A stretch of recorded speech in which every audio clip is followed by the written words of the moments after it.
매일 성경과 함께하는 오늘의 큐티 시간입니다.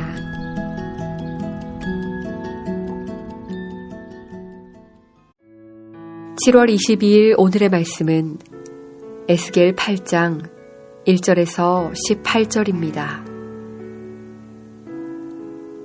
여섯째 해 여섯째 달 초 닷새에 나는 집에 앉았고 유다의 장로들은 내 앞에 앉아 있는데 주 여호와의 권능이 거기에서 내게 내리기로 내가 보니 불같은 형상이 있더라.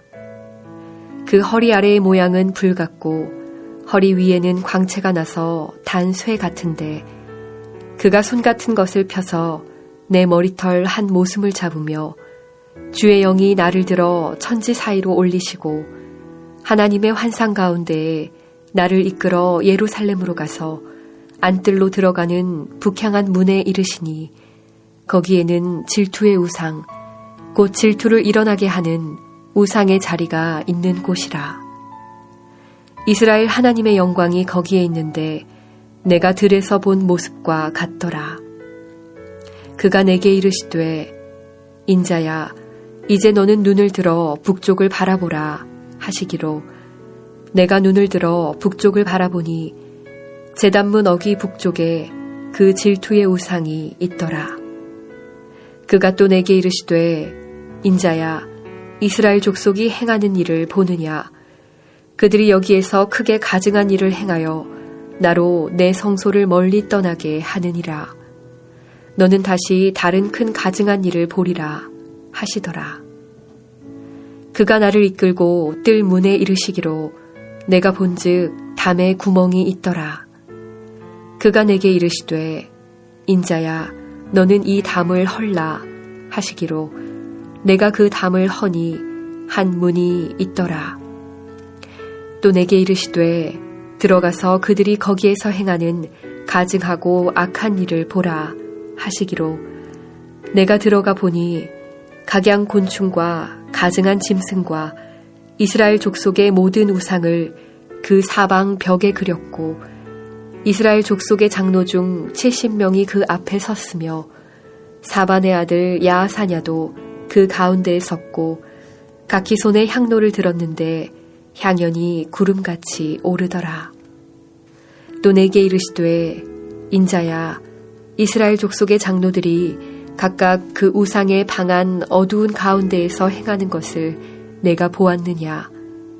그들이 이르기를 여호와께서 우리를 보지 아니하시며 여호와께서 이 땅을 버리셨다 하느니라. 또 내게 이르시되 너는 다시 그들이 행하는 바 다른 큰 가증한 일을 보리라 하시더라. 그가 또 나를 데리고 여호와의 전으로 들어가는 북문에 이르시기로 보니 거기에 여인들이 앉아 단무스를 위하여 애곡하더라. 그가 또 내게 이르시되 인자야 내가 그것을 보았느냐. 너는 또 이보다 더 큰 가증한 일을 보리라 하시더라. 그가 또 나를 데리고 여호와의 성전 안뜰에 들어가시니라. 보라 여호와의 성전 문 곧 현관과 제단 사이에서 약 25명이 여호와의 성전을 등지고 낯을 동쪽으로 향하여 동쪽 태양에게 예배하더라. 또 내게 이르시되 인자야 내가 보았느냐. 유다 족속이 여기에서 행한 가증한 일을 적다 하겠느냐. 그들이 그 땅을 폭행으로 채우고 또다시 내 노여움을 일으키며 심지어 나뭇가지를 그 코에 두었느니라. 그러므로 나도 분노로 갚아 불쌍히 여기지 아니하며 긍휼을 베풀지도 아니하리니 그들이 큰 소리로 내 귀에 부르짖을지라도 내가 듣지 아니하리라. 오늘도 묵상하는 말씀을 통하여 하나님의 풍성한 은혜 누리시기를 소망합니다. 에스겔서는 하나님의 백성이었던 이스라엘 백성들의 죄악에 대하여 하나님의 심판이 선포되는 책입니다. 그리고 오늘 본문은 이스라엘 백성들이 저지른 죄악의 치부가 환히 드러나는 장면입니다. 본문 1절부터 4절을 보면 하나님께서 불같은 형상으로 에스겔을 찾아오셔서 에스겔을 데리고 예루살렘 성전으로 가시는 장면이 나타납니다. 그리고 본문은 충격적인 장면 4개의 모습을 우리에게 보여줍니다. 먼저 5절과 6절은 예루살렘 북쪽 문에 우상이 세워져 있었다는 사실을 알려줍니다. 거룩한 성전이 있던 예루살렘 성 안에 우상이 세워져 있었다는 사실은 우리에게 충격을 던져줍니다. 그러나 충격은 여기에서 그치지 않습니다. 7절부터 13절은 더 큰 충격적인 모습을 알려줍니다. 뜰에 있던 담을 헐고 들어가니 그 방에 온갖 우상의 그림들이 그려져 있고 그곳에서 분향하며 예배하던 사람들은 바로 이스라엘 백성들을 대표하는 이스라엘의 장로 70명이었습니다. 하나님이 택하신 백성의 대표자들이 하나님을 섬기는 것을 넘어서서 몰래 숨어 우상까지 섬기고 있던 것입니다. 심지어 이들은 자신들이 하나님 앞에서 저지른 죄가 있음에도 불구하고 12절에서 도리어 하나님이 자신들을 돌보지 않고 버리셨다고까지 이야기합니다. 하나님을 버린 것은 오히려 자신들인데 그 모습을 보지 못한 채 하나님께 모든 책임을 전가해 버린 것입니다. 충격은 여기서 그치지 않고 계속해서 14절과 15절은 여호와의 전으로 들어가는 북문에서 여인들이 바벨론의 신 담무스를 섬기는 모습을 보여주고 이어서 16절과 17절은 여호와의 성전 안뜰에서 25명의 제사장들이 여호와의 성전을 등지고 태양신을 섬기는 모습도 보여줍니다. 하나님께서는 이 충격적인 우상 숭배의 모습들을 에스겔 선지자에게 환상으로 보여주신 이후 17절부터 18절 말씀을 통하여 이스라엘의 심판을 강력하게 선포하십니다. 이 모든 이야기들이 들려주는 공통적인 메시지는 무엇입니까?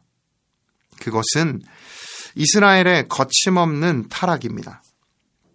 그리고 그 타락에 대해 하나님의 강력한 심판이 임할 것이라는 사실입니다. 이 끔찍한 우상 숭배의 현장과 하나님의 심판에 대한 메시지를 묵상하며 오늘 본문에서 한 가지 깨닫는 사실이 있습니다. 그것은 이스라엘 백성들의 죄악이 드러난 이 사실이 은혜라는 것입니다. 죄악이 드러나고 그 죄에 대한 책임은 반드시 져야 하지만 그에 따라 이루어지는 것이 있습니다. 바로 회복입니다. 이사야 19장 22절 말씀에 보면 애굽에 대한 하나님의 심판과 회복의 말씀이 다음과 같이 있습니다. 여호와께서 애굽을 치실지라도 치시고는 고치실 것이므로 그들이 여호와께로 돌아올 것이라. 여호와께서 그들의 간구함을 들으시고 그들을 고쳐주시리라. 하나님께서는 이방 땅인 애굽도 벌하신 이후 고치시는 분이십니다. 이방인도 그렇게 대하신다면 하나님이 택하신 백성인 이스라엘에게 회복을 허락하시는 것은 당연한 일일 것입니다. 잘못된 우상 숭배의 모습이 드러나고 고침받는 과정은 아프지만 그 과정을 통해서 이스라엘이 회복된다는 사실은 분명합니다. 따라서 오늘 말씀은 아프기도 하지만 동시에 회복의 시작이 되는 본문입니다.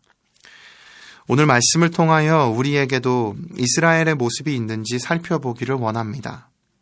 하나님께서 원하시지 않고 은밀하게 숨어서 짓는 우리의 죄악된 모습들을 하나님 앞에서 정직하게 고백하며 하나님께 용서를 구하는 신앙의 모습으로 나아가기 원합니다. 비록 죄를 깨닫고 하나님께 고침받는 것이 아플 수 있어도 그러나 그것이 회복의 출발이라는 사실이 우리에게는 희망과 감사가 됩니다. 총체적인 타락의 모습이 가득했던 이스라엘의 치부를 드러내시고 그들을 회복시키시기 시작하신 하나님의 능력이 오늘 저희 모두의 삶에도 임하시기를 소원합니다. 그리하여 세상의 수많은 우상을 따라 살아가는 우리 모두의 인생이 오직 하나님만으로 만족하며 기뻐하는 삶으로 변화되는 그 새로운 출발이 바로 오늘 이 순간이 되기를 예수님의 이름으로 축복합니다. 기도하겠습니다. 살아계신 하나님 아버지, 우리의 마음을 돌아보면 육체의 소욕으로 가득 차 있는 것을 보게 됩니다. 하나님의 말씀으로 매일매일 채워도 우리 안에 자라나는 욕심이 마음을 계속해서 지배하려는 부딪힘에 마주하게 됩니다. 오늘 이스라엘 백성들처럼 우리 안에 하나님으로부터 멀어지게 하는 수많은 우상의 모습들을 발견하게 하시고 하나님의 거룩한 불로 그 모든 우상들을 태워주시고 제거하여 주시옵소서. 그리하여 하나님께 한 걸음 더 나아가는 회복의 출발, 회복의 하루가 되게 하여 주옵소서. 예수님의 이름으로 기도드립니다. 아멘.